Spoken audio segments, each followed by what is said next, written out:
Welcome to Central Oregon Fly Tyers Guild. This is our January 28th meeting, and tonight we'll feature Gretchen Beatty of Beatty's on the Fly. She is an award winner in her own right. She was the 2019 Buzz Busick Memorial Fly Tying Award recipient from the Fly Fishers International. And it's an award presented to the person who's made significant contributions to the art of fly tying. And when I heard that, I think I responded immediately and said, it's about time. So with that, I'm going to turn it over to Gretchen, and she will tie her featured fly tonight.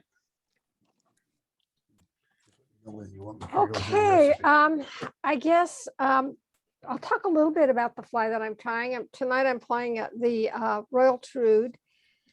I prefer, when I can, to tie with natural materials. And I like to tie a Royal Trude or a Royal Wolf. Those are two flies that I really like to fish with too, particularly, like in spring creeks. Tonight I'm going to be tying a size 10, which is a little large for what we normally fish. We normally fish, a 16 or an 18. First, I'm going to tie more traditional with the calf tail, and then I'll tie a fly using poly yarn. So you want to go to the, I'm using a size 8 hook. I'll start with red thread and then change to black. I start with the red thread so I can make that part of the body.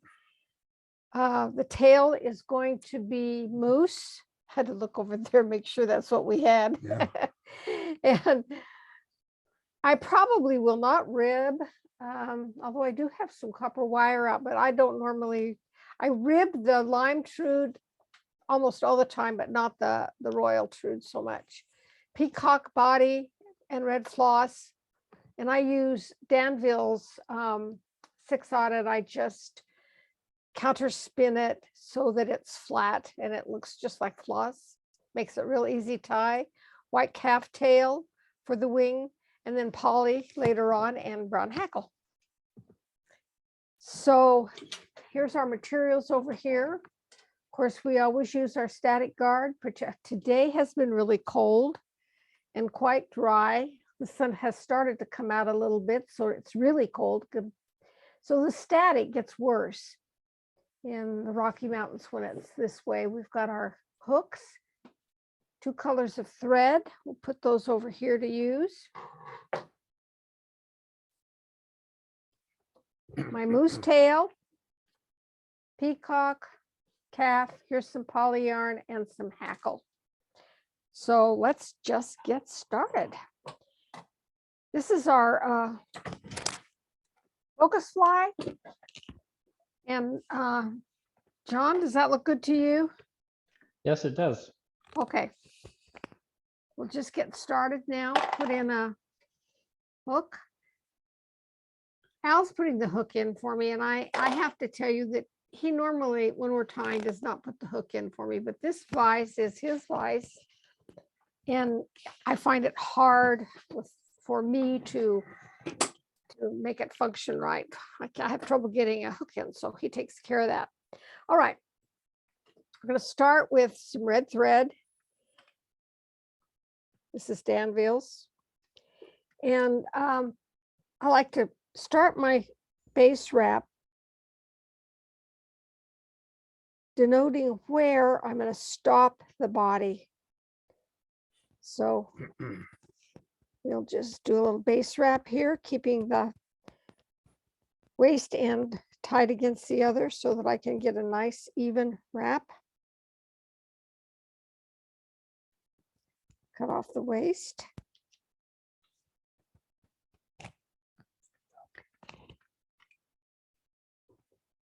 Okay, reach over and get some moose. This is some pretty nice moose. Does have a little bit of a bend in it. We'll talk about how we can take care of that. I'm going to take it over here, cut off some, and camera just cut off. Oh dear, I touched it. Yeah. Sorry about that, guys. I must Lucky have you have touched. lucky you have an IT guy there. Yep.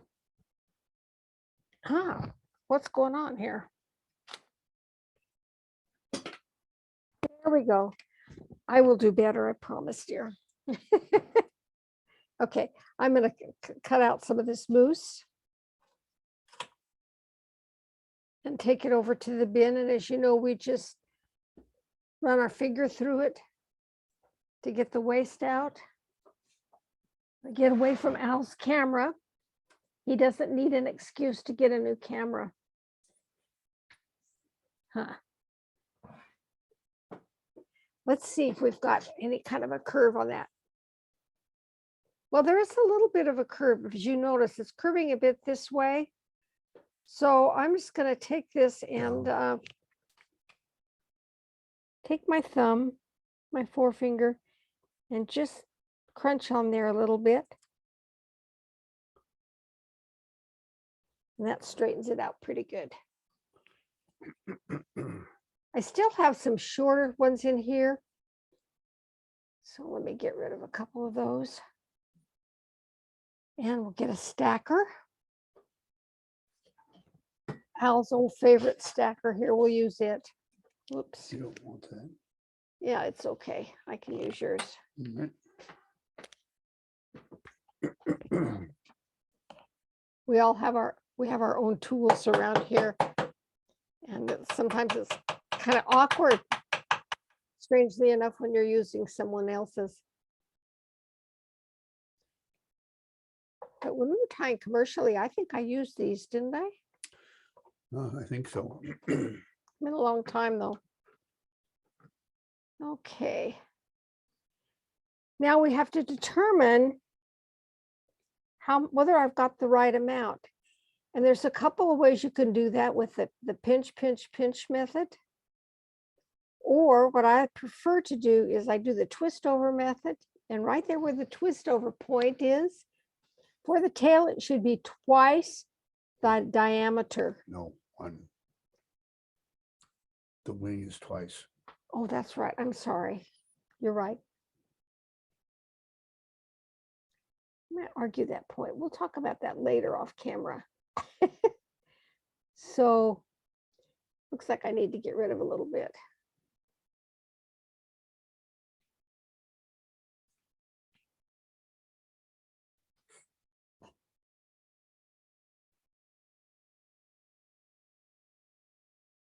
Okay, I measure the length.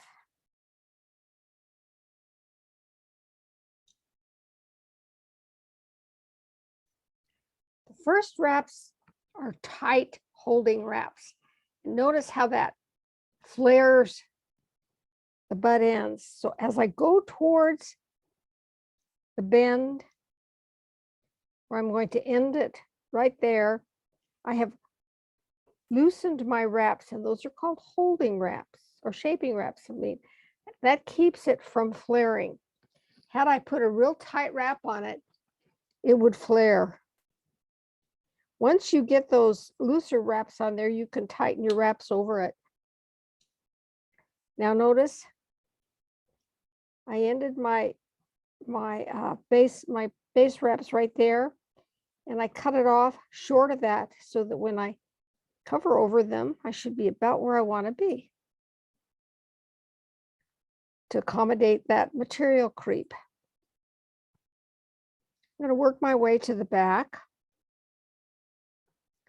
And I'm trying to keep this thread fairly smooth because it is going to be my body material. So I don't want a bunch of bumps there.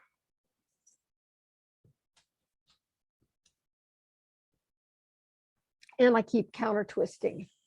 When I look at a peacock, some of this down here is has fairly short, let's see if I can get this so you can see it, short fibers there. And I'll save that for, maybe an 14 maybe. What I want to use is something, I got some up here that are a little bigger. I'll cut some out and then you can see better, because this is a fairly large fly.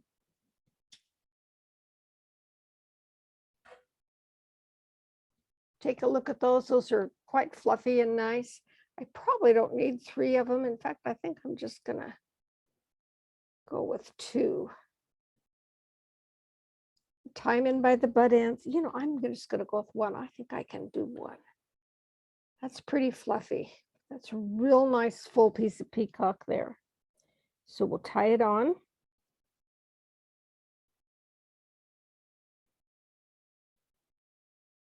I'm gonna mess with it a little bit so that the rib is facing forward. Did you see how I kind of turned it in that direction to get it going the way I want it to? Yep. And that's just makes a prettier,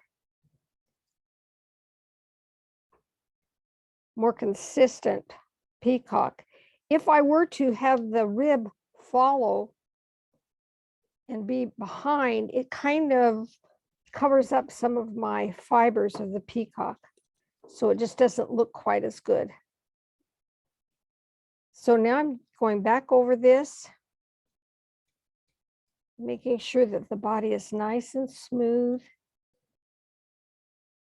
Yep, I think I need to counter twist that just a little bit. There we go.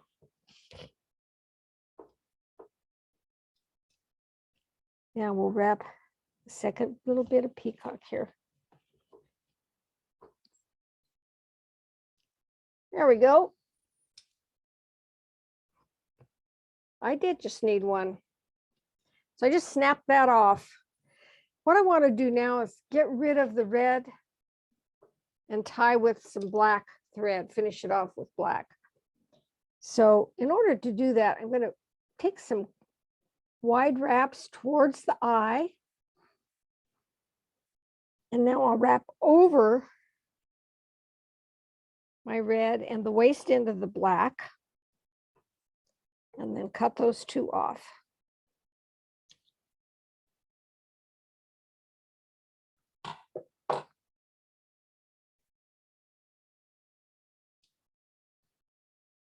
The next thing we need is our calf tail.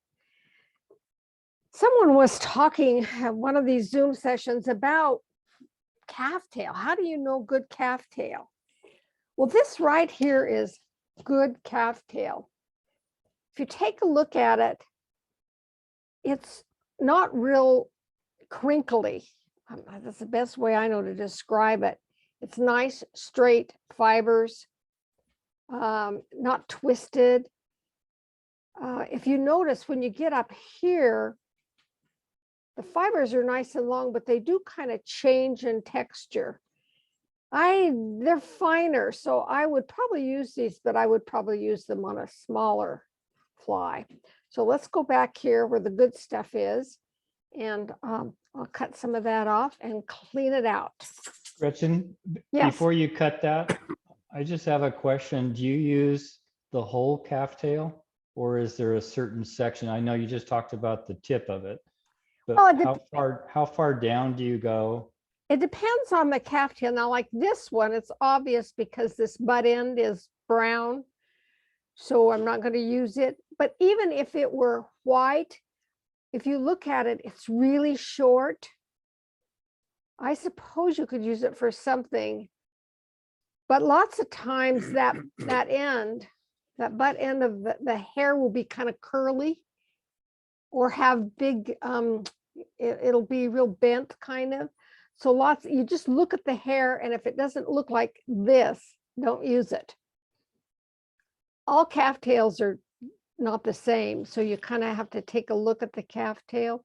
When you're in the fly shop looking at calf tails, what you really want to do is to look at this and make sure that it's, I don't know, I'm trying to describe what those fibers look like, but they're kind of curly. And you don't want curly fibers, you want straight fibers. Correct. Does that Yeah, describe it? that's pretty good. The other thing I think you were starting to talk about, John, about the bottom 60% is what Gretchen was just showing you. And it's pretty good for wings and tails on humpies and wolves and some trudes. But there's a fly that we call the Trude, that is basically a cross between a wet fly, a dry fly, and a streamer. And I save what I call the tip hair of the calf tail strictly for you either use the very tip of it for a small fly, or you use the whole piece of hair and use it for small streamers. That's because it's got a totally different consistency than the rest. It's got a sheen to it too. It's got a sheen. It's almost, if you wanted, it's hard to describe it this way, but it's sort of like polar bear, but not quite. Polar bear's got a real nice sheen to it. Well, the very tip of the calf tail has got a similar sheen, though not nearly as dramatic as you get out of polar bear. I've Yeah, cleaned the this. reason I'm asking the question is when I first started tying flies decades ago, I had a problem trying to select calf tail. So I'm hopefully asking some questions that other people may have. Yeah. But Gretchen, how about if we call that a cowlick? Pardon, what? A cowlick? So like somebody's hair is kind of twisted. Oh, That's- yeah, That's kind of. what the calf tail is. Somebody's got a cowlick on their tail. Yeah. I've gone ahead and cleaned this out. When you're talking about calf tail, in addition to selecting the right calf tail, the most important thing is to clean out those short fibers. I remember when I took the hair wing class, it's been a lot of years ago, maybe 20 years ago. My first attempt was just horrid. This stuff, I couldn't post the wings. I couldn't get, it was just slipping. It was horrid. And finally, I think Bob Lay was teaching the class, and he came over and looked and said, "You're saving too much hair." And so he described to me in only the way that Bob Lay could what I should be keeping. And it's just these 2 layers. That's all you want. You want to get rid of all of the rest of that. And as you can see, I pretty well have gotten rid of it. There's a few little hanging Yeah, around even though the there. hair down there towards the base end looks very similar. In fact, it looks the same to the naked eye. It don't act the same when you put thread tension on it. It'll drive you crazy. I mean, I didn't want to tie with calf tail.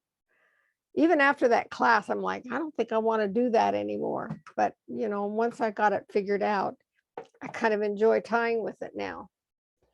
So I've messed with this enough. I'm gonna have to butt those ends up so they'll go in the stacker. When we're tying, lots of times for the smaller flies, we will use calf body hair too. And it's real nice. The only thing, a lot of it doesn't come long enough for the bigger flies, but it's often very straight, very nice material to use. If you can find it. I don't think it's this, I don't know if you can find it as often as you can, the tails, but I think we used to get ours from Rocky Mountain Dubbing, didn't we? Yeah, and we bought them by the hide too.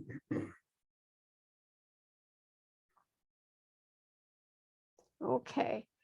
We want this to be the length of the shank. So I just set it here to measure it.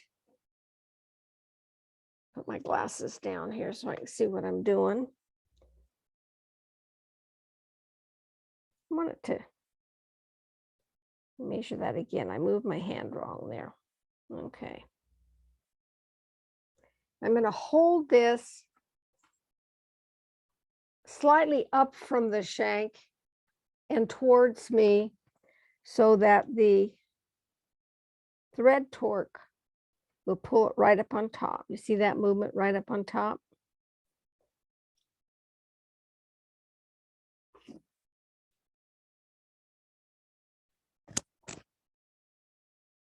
I'm going to trim it.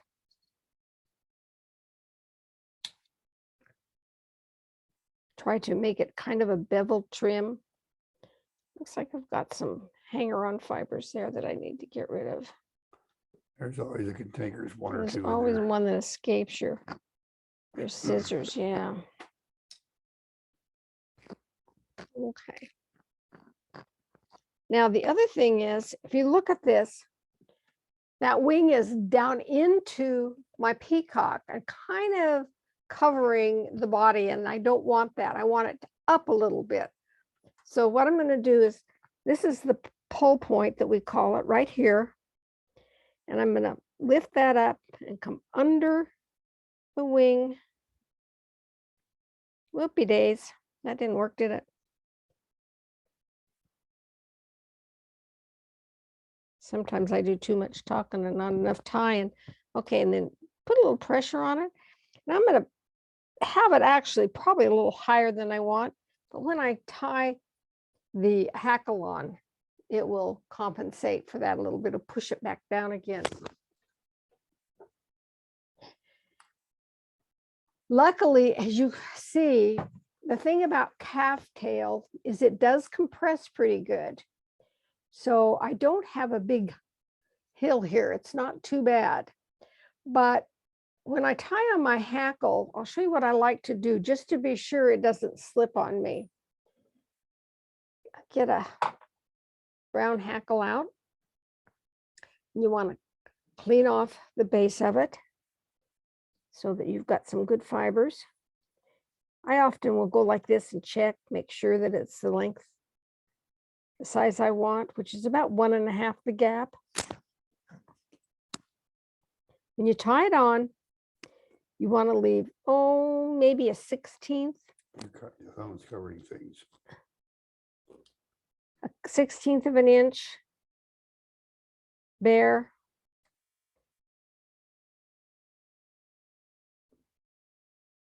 There we go.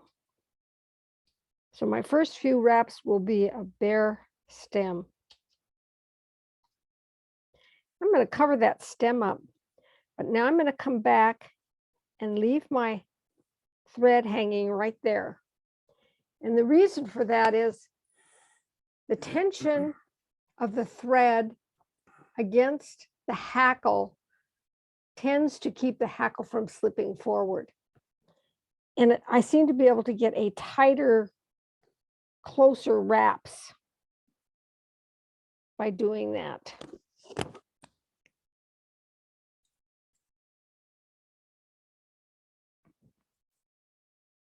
And I like to bring a motion around that way.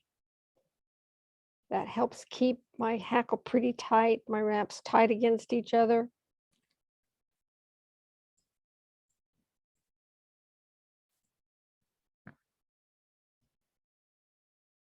Oop. Oop.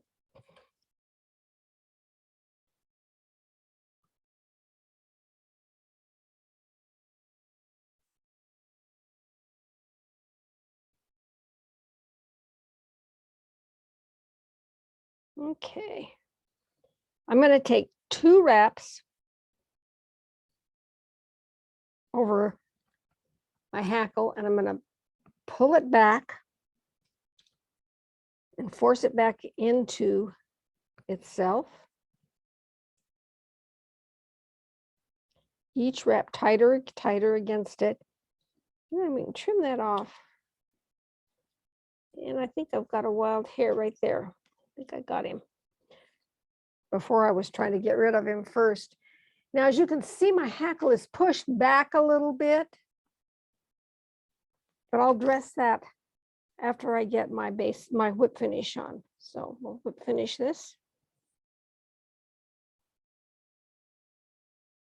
Doing a good whip finish, each wrap going closer to the eye, working my way forward.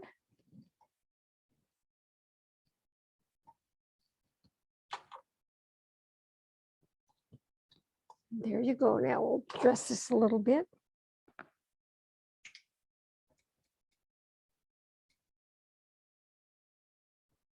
Any questions? Silence, huh? Yes, you must have done a great job. I don't see any questions in the chat window. How to fish it. It's pretty simple, ordinary fly, actually. It's Yeah. a very common fly. So, Somebody asked how to fish it. oh, how to fish it. Well, I like to take it, let's say, for one of the ways I like to fish it. There's several ways you can fish it. You can fish it just about any way you do a dry fly. But like if we were on the Locksaw or somewhere like that, fishing for cutthroat, I would throw it above the pool and let it drift down over these big deep pools by the rocks. The other way to fish it is through a riffle. It's a very good fly through a riffle. And we have, one of the reasons we heavily hackle our flies is because we fish a lot of those heavy waters with riffles. And if you just cast up, let it down. And I generally don't do a dead drift with it. I just, as soon as it starts looking not natural, I pull it out and recast it. You have something to add to that, Al? Yeah, also, when I was guiding, I would usually start the day with the customer in the back of the boat with one of these or a lime Trude in a size 10, and it would be the strike indicator fly, and then I'd put a bead head dropper under it. And then I would put in another double fly rig at the front of the boat, and then just start working my routine from there until we would cease action on the water or whatever. But it's an awful good indicator fly. It's also really good if you're fishing it as a single fly when it hits the end to recast it, like Gretchen said, or to let it swing and work it back as if it were a wet fly. And when you do that, let it hang downstream of you just a short time before you recast it. The scissors look like something you get at a craft store. These are Whisk Clips, and Whisk Clip does make a tying or sewing scissor. The only thing you have to be sure of is they do have two different points, and this is a fine point. So that's my only caveat on these. Yeah. What we really like is that you can see these little screws here. Yeah, let's see here. There we go. You can change it out and get new blades if you want. The other thing I was going to say about this is we fish these a lot in those spring creeks too. They're really good. Those are Royal Wolves do quite good in some of the Royal spring Wolf creeks. Royal Trude size 18 is a start go-to pattern for spring creeks. And on, shall I even say this? Okay. On the Henry's Fork. Yeah. The Henry's Fork is very difficult fishing. And we often will use Royal Wolf or Royal Trude. And when the little bubble comes up, you cast into the bubble and let it carry your fly. And sometimes you can get a fish that way. I have to admit, I'm not real successful in the Henry's Fork, at least that by the ranch there, that big flat area. That's tough fishing. But Al does really good there with his Royal Wolf. So let's try one now with Polly. And I'm going to tie this faster, the first part of it, because you really don't need me to go through the whole thing. Let's see if I can do this or if I have to have help. I got a new set of jaws in there. Might make it a little easier. Oh yeah, that is easier. Okay, good. But I got that's a little. Gretchen, Yeah. I don't know if you answered it, but Robin was asking if you use head cement for your fly. If what? Say that again, please, John. If you use head cement for your fly. Oh, absolutely. We always use head cement, but not when we're tying by the camera. We don't use head cement when we travel, and we don't use head cement when we're by the camera. If I were going to use head cement, what I usually do is I'll turn the vise up and just dot some in, and we use a very thin head cement so that it soaks in. This is, let's see if I can, there, Healthy Hoof. Yeah, it's a product made for the horse industry, but we've found because of Dutch Bauman in Texas that it's an incredibly good fly tying glue. Griffin's Thin was what we always used to use, and it's been off the market for several years. And this is as close as we can find, and you'll find it on Amazon. Healthy Hoof, and well, you'll have to give it a try and see whether you like it or not. We sure do. Sally Hansen's too. I've used it. Okay, here we go. This is going to be a poly Trude, and you have to tie that poly on a little differently. So that's the reason that I'm showing this. So there again, I'll start my base wrap to the back.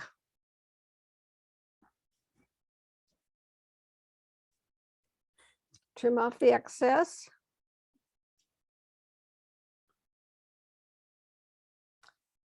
Some mousse.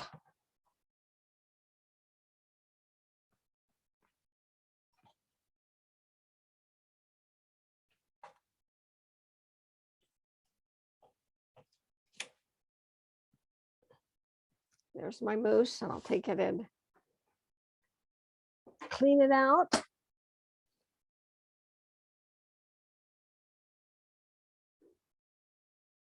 Let's talk about mousse a little bit. It is a really good tailing material. It does flare, but it's not as bad flaring as deer and elk. And so often when I'm teaching people to use hair for the first few times, I love to start them on mousse because they can have some success and build some confidence. So let's stack this. Got that off of a little different part of that patch, and it doesn't seem to have the curve to it. So I'm not going to straighten it, I don't think. We'll take a look here. Nope, doesn't need to be straightened. But look at that white hair there.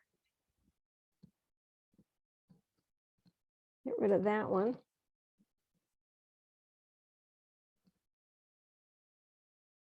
Rest of them look pretty good. Oops, there's another white one. That guy was, I've always wondered why these animals have white hair. Are they us? Do they, like us, do they start getting gray? Do you know? I never asked one, Gretchen. I have no idea. Okay, let's twist over. Got a little too much here.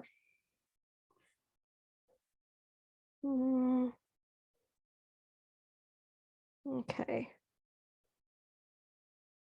The length of the shank, set it down slightly over the shank and towards me. We're going to use thread torque to set it in place, and anchor wraps. I'm anchoring it real tight. And as I work my way back, doing softer wraps.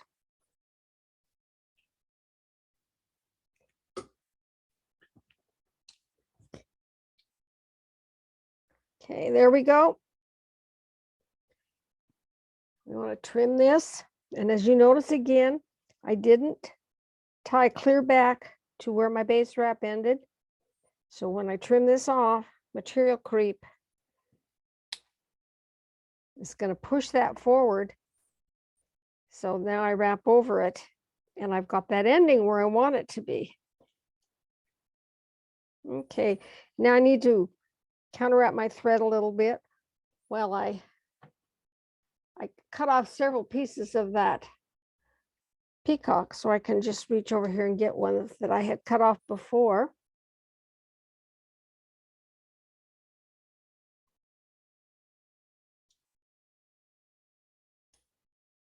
I want the rib forward.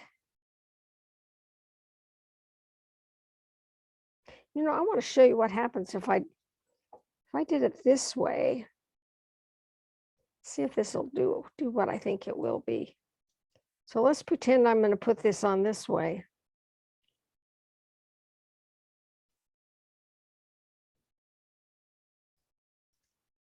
Okay, can you see where that rib, actually that doesn't look too bad, but the rib does kind of cause it to fuzz up, and you can see if we put the zoom on, you could see the rib right in there. And that's what I don't like. And I know that's kind of obsessive compulsive, but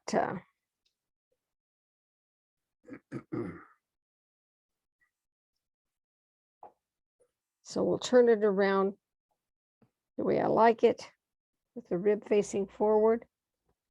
Also, there's a right and a left to the to it. I don't know how else to describe it. One side is fuller than the other. This way, the full side is up.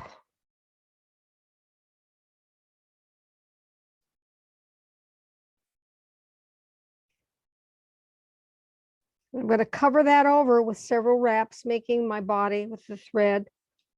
And I probably should counter wrap that a little bit. It starts getting twists in it. Or counter twirl it, whatever. Okay. That looks like enough. Bring my thread back here. And we'll wrap our second batch of hackle or of peacock.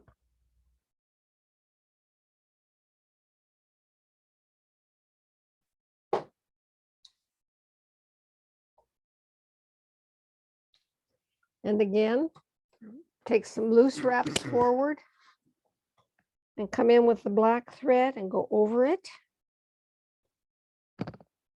tying it down and cutting off the red and the waist of the black. One of the things I do always when I cut a thread off, always take a little twist of the thread just so that I have plenty out here. That way, less opportunity for it to come unthreaded. I just thought of that. It's just something I automatically do, and I don't know if everybody does that or not. Now, the poly comes all gnarly like this. So what you need to do is take a bodkin, and just dress it out. You could just dress those little knots out.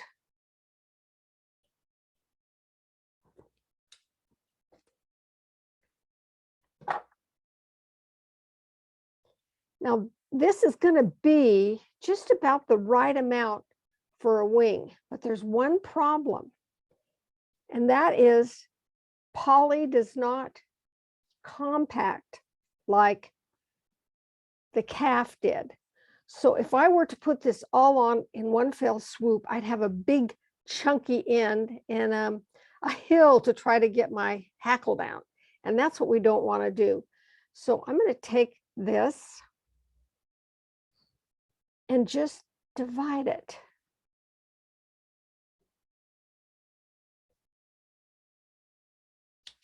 In two clumps.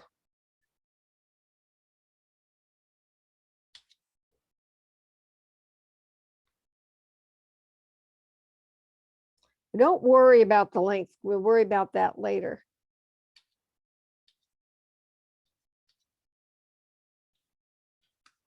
Now the first batch I put on, I'm going to put it on clear out here.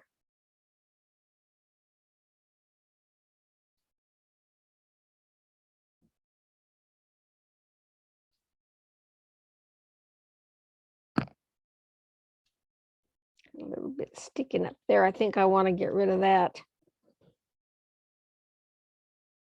Now the second batch, I think I'll take a little bit, get rid of just that much of it. It was just a little fuller than I wanted. And I'm going to set it back further. Can you see the distance? This one ended, the first one ended here. The second one is ending there. Now what that does is gives you a more gentle slope to tie your hackle. I'm going to measure. And something else about poly, if I were to pull this tight and cut it to length, it's going to spring back and then I'm going to have too short a wing. So I want to keep that kind of loose.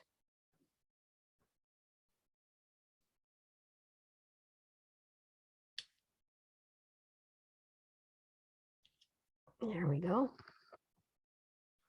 Get rid of the waist.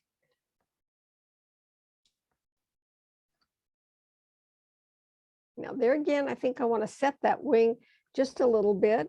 So I'm going to go behind it from the pull point, come around, take a wrap back here, wrap back over to where I want to tie on my hackle. Now, take a look at that. That's a nice, gentle slope now that I have for my hackle. There's a lot of materials that you'll find that way. I think I always do that with squirrel. Trying to think what else. There's some other things. But if it doesn't compact real good, if it's a real dense material, then you're going to need to do that. Whereas calf tail, for some reason, just will compact really nice for you.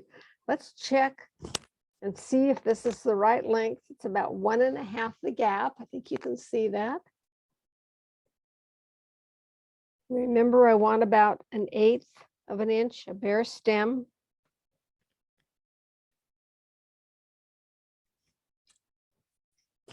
If you're tying along here and you'll notice that you've got too much stem, this is a good time to cut it off rather than wait until you get it up there by the eye and then you have to fight the eye to get it off. So I'm going to tie back down here, bring my thread back to the base of the wing, and we'll start wrapping.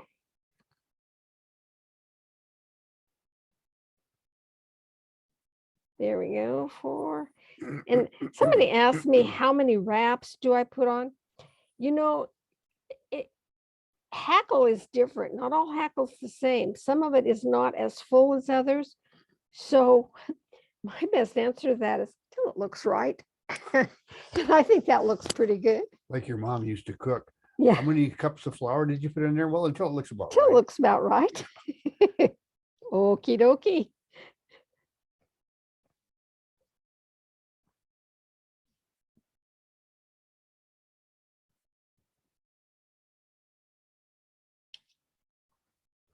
Okay, let's get our whip finish tool out and we'll do a good whip finish starting back by the hackle and wrapping forward towards the eye.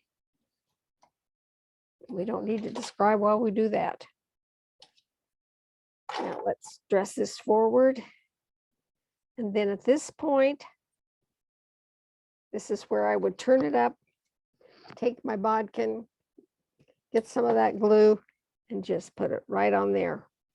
And the reason I turn it up is because then the eye is going up instead of down, and I'm less likely to get glue in the eye.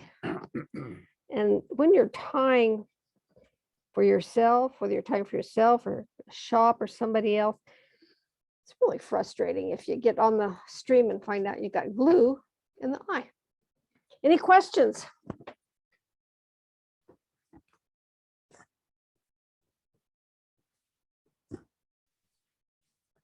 I'll check the chat window, but I just hear crickets, Gretchen. Yeah, I know. Did I scare them all off, John? No, there's still some No, people. we still have 30. It looks like there's, okay, is there something? Yeah, it's just a comment, beautiful, and thanks for the great tips. Yeah, I hope that helps somebody. I'll tell you what, poly, once you learn how to do that wing with poly, it's really a great fly because poly will not hold the water like natural hair fibers. Oh yeah, one back cast and it just One pops it boom, dry. boom, and you've got a dry fly. So when you're fishing kind of some of that heavy water, that's a really, really nice thing because I'm going to drown my fly occasionally, don't you think? Oh, yeah. I can guarantee you guiding clients, and this is nothing to denigrate clients, but often they're inexperienced fishers. And if there's any way that they can drown the fly, it'll just happen. And one of the good things about this is, like I said, one back cast and it's dry. Yeah. Well, I like the tip you gave us with the upside down to put the head cement on so it doesn't flow into the eye. Yeah, that's really helpful. So if the eye is a straight eye, is there something special you do? Sure, for then that? you take it out and you do this. No, just turn the vise. Turn the jaws. See, we've got this one. Well, yeah, but they don't have that. No, but if any of them are tying on something other than a full rotary vise, they can do that. Otherwise, they got to drop it down Other- just like you were gonna do. Otherwise, what I would do is just do this little number. Okay. It takes a little time, but it takes less time than when you're on the river, standing there and the fish are rising and you're trying to put on a fly and you can't get the Yeah, line you in. usually and- take a couple, 3 stabs at it, only to find out you have to get another hook out to clear the eye. Yeah, so it's worth spending a little bit of time, and believe me, when you are tying for a shop, you don't want glue in the eye. They get a little cranky about that. Oh, and the Well, your guides, your husband doesn't like that either. yeah, I was gonna say the guides don't like that at all. No. Sherry's the shop for Eric. Yeah. You Well, had Thank you very mentioned, much for doing you this. had I mentioned appreciate it. the brand of poly you used previously, but for anyone new, can you repeat that, please? Fentex. Fentex is, and that's a PHEN. PHENTEX. And it's a Ventex. Canadian company. You'll find it on eBay. It's all over the place for about $3 a skein. And a skein is enough for a whole club for a lifetime. Yeah, get together with some people and then you can buy several colors. We use tan a lot and gray, like in humpies. We use white, we use orange for like body material, like for a salmon fly or something like that. Yeah. Let's see, what other colors do we have a whole bunch of different Black. colors, but we don't use all of them. I'm trying to think. That's pretty much black. the black. Yeah, we use black. We'll use some tomorrow, yellow for the hoppers. Yeah. Do you highlight that in some of your books? Yeah, we sure do. Yeah, Um, And they easy- can find your books where, Al? Oh, there we go. Good job, John. John, you provided a wonderful segue for us, and thank you. We do appreciate that. And our books are available at btsflyfishing.com. You can email us, or you find all of them on Amazon. So, and there they are. And in fact, if you look, the bottom row, second from the left is Easy Trout Flies. And if you look real close, you can see that there's a couple of Trudes on the front there, and they're all tied with that poly. So So if you look clear to the right on the bottom, that's my candy book. So I have a little secret for English toffee and brittle. So you can do that, get an ebook for little of nothing and learn a little well, I had some of my relatives were professional candy makers. So this is their recipes plus my little added secret that I put in. Didn't make candy this year though. Just can't afford the calories. no kidding. It's you just don't eat one piece. This is the problem. Yeah. Hey, Al. Are there any other questions?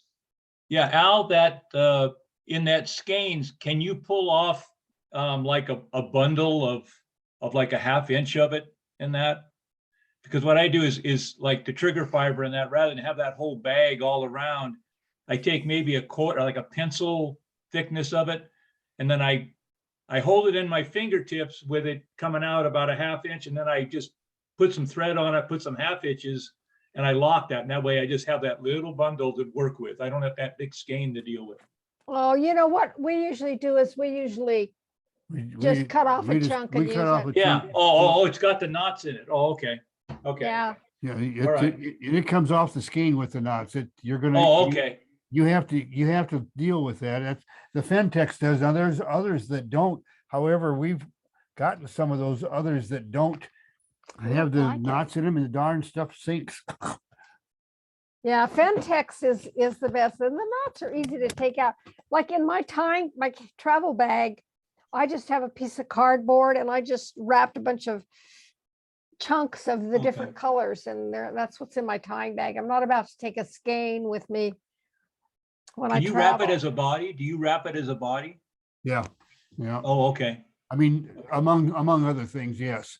It Can you spell serves a lot of Fantex? different- It's kind of, if you take it and take just you could take just a few little fibers like this and do some weaving, and it can be really, really make some makes a fine bodies.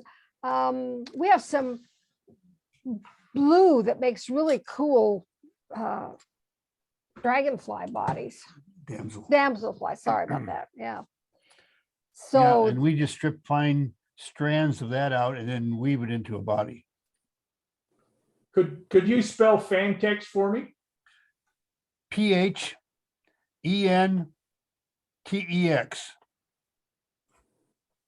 Thank you. yeah, it's all over the internet. I bet it's even on Amazon. Have you pulled up Amazon? I haven't, I've always gotten it off of eBay, but you'll find it. Anywhere, yeah. Yeah, it's the trick is finding it in the colors that are good for fly tying, because it's used for things other than fly tying, and you just have to come up with the colors. But there's 4 or 5 colors that are good for fly tying. I'm orange. Orange is the one we had trouble finding. Yeah, we finally got some. We got a couple skeins over there now. Yeah. There are different types of Fintex though. So do you want to specify the type of Fintex? It's Fintex poly yarn, and Okay. there's only one. There's a lot of different Fintex products, but there's only one Fintex poly yarn. A lot of people used it for crocheting or knitting, like slippers, Yeah. or for macrame. It's so sometimes you could even find it like in the hobby shops. Yeah, that's one of the other things too. Thanks for mentioning that, Gretch, because and John was maybe alluding to it. It's actually called Fintex poly yarn or Fintex craft and slipper yarn. You'll find it both ways, especially for some reason on eBay they list it as slipper, but Yeah. It used to be the big thing they used a lot for macrame, yeah. but I don't know how. I just took a look and they show it at Joann stores. So fabrics, and then there's another one called fabric.com. It's located there. And they call it Pentex slipper. Yeah. Slipper and craft yarn or slipper yarn. Yeah. Yeah. I just, I think it'd be awful hot for slippers. I just can't even imagine making Yeah. slippers out of it. Just kind Me- of grosses me out the thought of Me it. either, but To me, it's fly tying material. yeah. So yeah. Are there any other questions then? Okay, I think I will stop our recording.